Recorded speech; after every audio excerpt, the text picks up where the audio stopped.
గోవంత ముద్దాటలో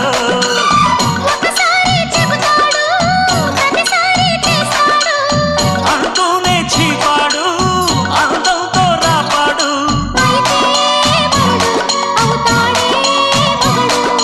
అసలే రతివి అవుతావే సతివి ఘుమ్ ఘుమాయించు కొంచెం లవ్లగాయించు లంచం మన్మధించింది మంత్రం మంచం